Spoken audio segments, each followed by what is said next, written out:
It's a crazy idea because you can't win. There's no way you can beat a 32-year incumbent who's president pro tem of the Senate and boss of our political machine and the head of the Montgomery County Senate delegation and so on.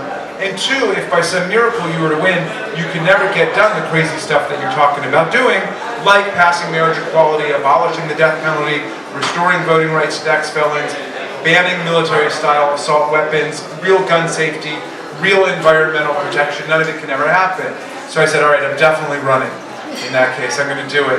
And when I announced, the Washington Post had an article in which they quoted a pundit who said Raskin's chances of victory are considered impossible.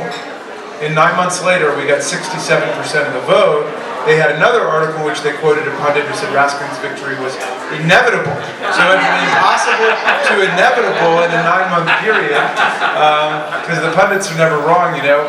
But what I'd like to say, it was never impossible, it was never inevitable, it was only possible through the democratic arts of educating and organizing and mobilizing people for change. And when I announced that I was going to run, and I made a statement, and I laid out everything I wanted to do, a woman came up to me afterwards and she said, Jamie, great speech, I loved your speech, but one thing, you got to take out all that stuff in there about gay marriage, because it's never going to happen, and you know it's never going to happen. Even the gay candidates don't speak about it, and it makes you sound like you're really extreme, like you're not in the political center. And I had to swallow hard because I didn't have that many attendees at my little kickoff celebration that day. I didn't want to offend her, but I said, you know, now that you put it like that, what I've got to acknowledge is that it's not my ambition to be in the political center, which moves around and blows around with the wind. It's my ambition to be in the moral center. That's why I'm a Democrat. That's why I'm a progressive. Our job is to find what's right the best we can and bring the political center to us. And that really has been the motivating public philosophy of my time in office. And I'm proud to say, 10 years after I first ran, that every single thing that I talked about doing when I first got into politics, we have gotten done. We abolished the death penalty. We passed marriage equality. We were the first state in the union to have defined marriage as between a man and a woman. We became the first state in the union to pass marriage equality without being told we had to do so by our state Supreme Court. And when the Republicans petitioned it to the ballot, we became the first state in the union to uphold marriage equality at the polls. You know? And we restored voting rights to the ex-felons. We passed the Green Maryland Act that I introduced. I introduced every single one of those bills. I was the floor leader on all of those bills. We got it done. I've seen democracy work. I've seen government work. After Newtown, Connecticut, we passed the toughest gun safety law in America. We passed fingerprint licensing for people buying handguns. We passed a ban on the assault weapons. We said if you lose or have a gun stolen, you've got to report it within 48 hours, or else it's a misdemeanor. So we passed the toughest law. But when Chris Van Hollen called me up and said, Senator Mikulski's stepping down from the Senate, and I'm going to run for Senate, will you endorse me? I said, Chris, not only will I endorse you, I'll run for your seat. I knew immediately I wanted to do it, you know. But people said to me, Sarah, my wife said, my kids said, my colleagues in the Senate, my colleagues at AU Law School, where, you know, I've been a professor of constitutional law for 25 years, they all said, why would you do that? Why would you leave your professorship, which I've been doing for a quarter of a century, and your Senate seat, where you're majority whip for the Democrats, you chair all these committees, you're getting all this stuff done, why would you leave that to go to Washington, where it's impasse and paralysis and bad vibes with the Tea Party all day? And my first answer when Sarah asked me was, you know, kind of introspective. I said I'm a middle child, I like to bring people together, I made friends with Republicans, you know, we've done a lot of stuff with the Republicans, we've done a lot of budget transparency stuff, criminal justice reform. I did a whole thing on direct wine shipment. You guys like direct wine shipment? Right, if you don't remember anything else about me, remember I'm the guy who brought you direct wine shipment. Okay, I did that. Big concern. But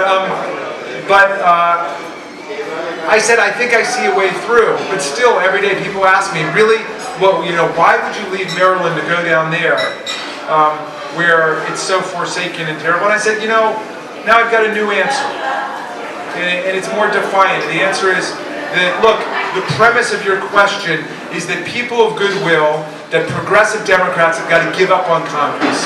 And I'm sorry, even with the Citizens United and the big money and the lobbyists and the gerrymandering, the whole thing, we cannot give up on Congress. That's our Congress. This is a democracy. And so that's a reflection of us. So we give up on Congress, we give up on America itself.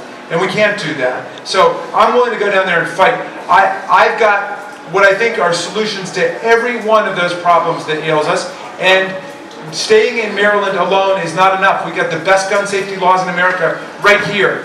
But we just had the bloodiest summer on record in Baltimore. More than 300 people killed, and a majority of the firearms recovered came from out of state: Virginia, North Carolina, Pennsylvania, New Jersey. So we're not going to be able to get through the gun crisis in America in one state alone. We've got to take on the NRA in Washington the way that we took on the NRA in Annapolis and pass a universal background check and a ban on military-style assault weapons in Washington, in Congress, and I'm committed to getting that done as soon as I get down there. And it's the same thing with the environment. We have the best environmental laws right here in Maryland, but we got 50 waterways that are flowing into our state from Pennsylvania and Jersey and New York and so on, and we've got to deal with the problem of climate change, which is an emergency for civilization. 2015, the hottest year on record, after 2014, which was the hottest year on record, after 2013, after 2012, and so on. 14 of the last 14 years were the hottest years on record and progressively hotter.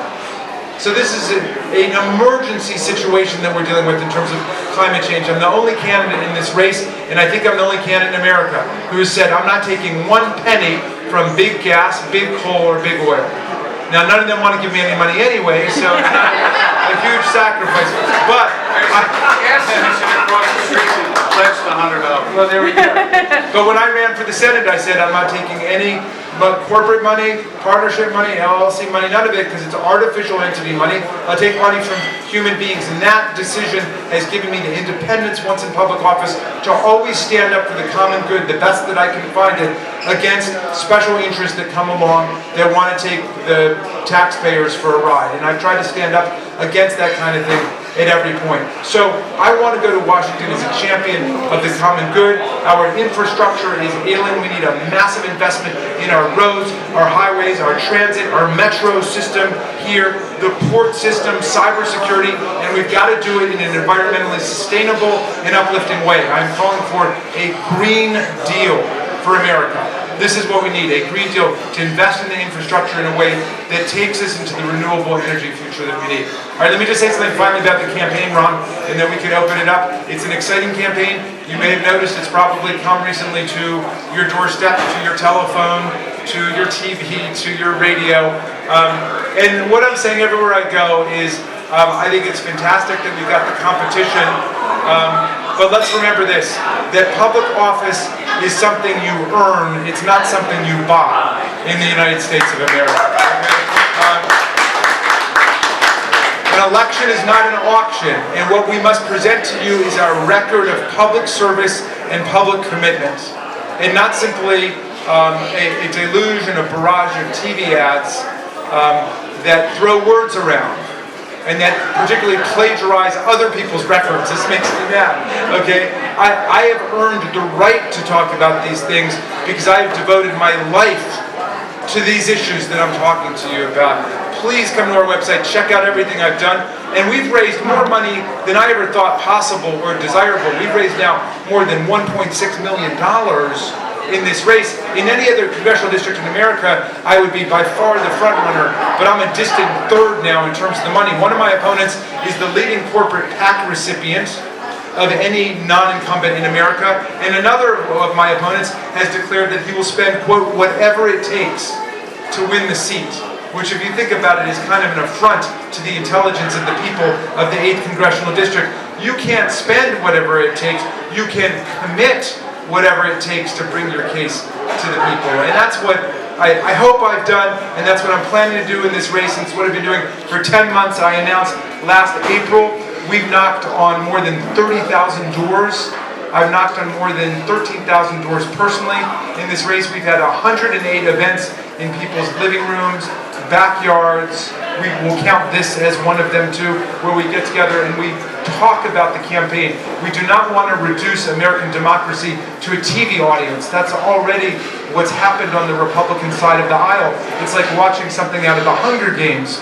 What's taking place over there, where they humiliate each other, they vilify each other, they bully each other, and then the audience is just supposed to eat it up. And there's no meaningful discussion about the real problems that confront us as a people. So we want to run a grassroots campaign, and what I'm proud to tell you about our fundraising is we have received more individual contributions from more individual donors than any congressional campaign in America now. More than 8,800 people have contributed to our campaign. So please give whatever you can give. If you can give a David Trone-style contribution, by all means go ahead and do it. But if you can give $500 or $250, $50, whatever it is, we just want you invested in this campaign. Please take a sign and put this sign up.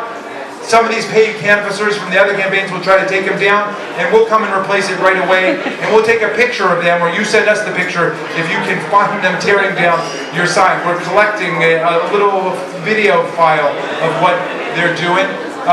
And then take a bumper sticker and put that on your car too, please.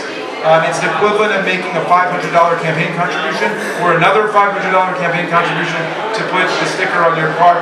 Whatever you do, please put your name, your cell phone number, and your email address on our form, and I make you this promise: you will never be lonely again. And thank you all for coming. I really appreciate it.